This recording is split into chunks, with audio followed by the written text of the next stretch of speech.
Now, the third part of this formula is where you have to continue to work. You own the home, market's appreciating it, principal's getting paid down.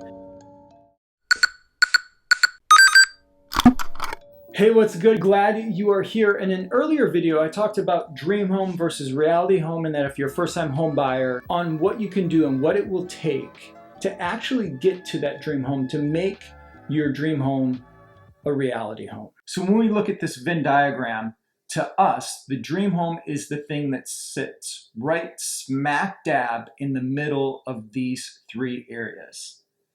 Your dream home is in the middle of your price, your location, and your style. So the first part of this is you need to start where you can start. You need to get into the game. You got to buy that first home, because a big part of this is owning that first home. So we're going to look at the benefit of having that home is you're going to get principal pay down and also the appreciation of the property. Now, over the last few years, there's been some crazy market appreciation. Historically, it's not always been that way, but you can count on somewhere between 3, 4, and 5% every year. I want you to think about that number. A $300,000 home appreciating by 3, 4, 5%, or a $500,000 home, $500,000 appreciating by 3, 4, 5%.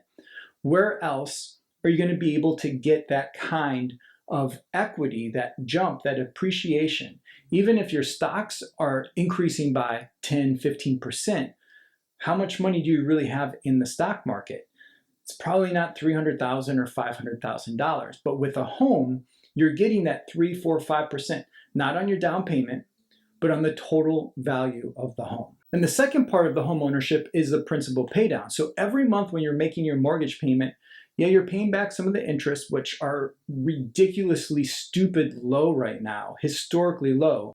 So it's a great time to get in because money's just so cheap. So when you're paying back that mortgage, the money goes to two different places. It goes back to pay the interest, the money that their bank is charging you for borrowing it, and towards the principal, the actual value of the property.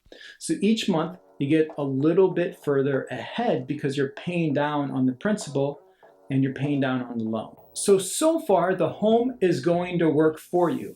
The market is appreciating it and your principal is paying it down. Now, the third part of this formula is where you have to continue to work. You own the home, market's appreciating it, principal's getting paid down, continue to save money.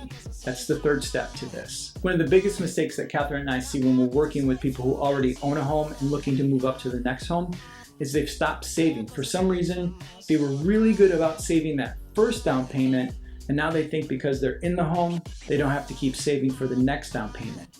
But a great way to make sure that you get closer to your dream home, keep saving. Keep saving for the next down payment. Even though you have the market appreciating it and the principal pay down, keep saving.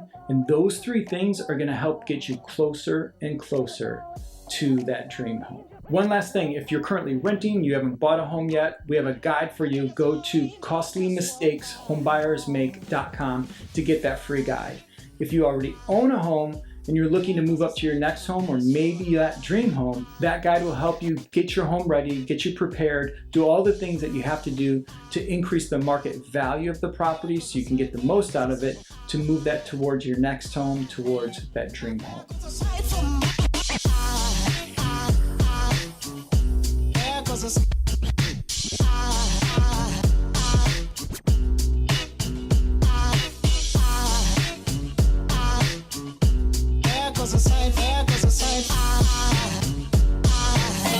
Now there goes a sight from my soul.